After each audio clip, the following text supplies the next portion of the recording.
எல்லாருக்கும் நமஸ்காரம். நான் சுவாமிநாதன். ஆதிசைவ சிவாச்சாரியார்கள் கூட்டமைப்பு சங்கம் அப்படிங்கிறத உருவாக்கி எல்லா சிவாச்சாரியார்களையும் ஒருங்கிணைக்கிற ஒரு பெரிய வேலையை செஞ்சுட்டு இருக்கோம்.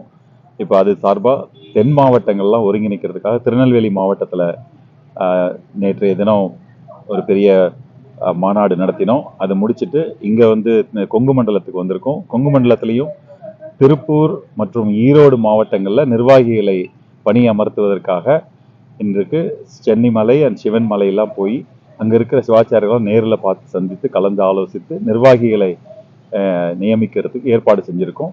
அதை தொடர்ந்து இங்கே கோவை மாவட்டத்தில் நிர்வாகிகளையும் கோவை மாவட்டத்தில் இருக்கும் சிவாச்சாரிய சொந்தங்களையும் நேரில் சந்தித்து சங்கத்தின் நடவடிக்கைகளை பற்றி அடுத்த கட்ட நடவடிக்கைகளை பற்றி எல்லோருடன் கலந்து ஆலோசிக்கிறதற்காக வந்திருக்கிறேன்.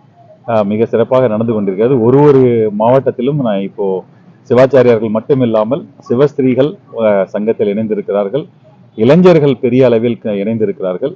அவர்களை ஊக்குவிக்குமாறு பல நிகழ்ச்சிகள் நடத்த ஏற்பாடு செய்து கொண்டிருக்கிறோம். கூடிய விரைவில் இது தொடர்ந்து நடக்கும். இதன் முக்கிய சிவாச்சாரியார்கள் ஒருங்கிணைப்பது, ஒற்றுமைப்படுத்துவதுதான் இந்த அமைப்பின் முக்கிய நோக்கம். அவர்களுக்கு பாதுகாப்பும் அவர்களோட முன்னேற்றத்திற்காகவும் வேண்டிய அனைத்து செயல்களையும் இந்த சங்கம் செய்யும் என்பதை தெரிவித்துக் கொள்கிறேன். நன்றி.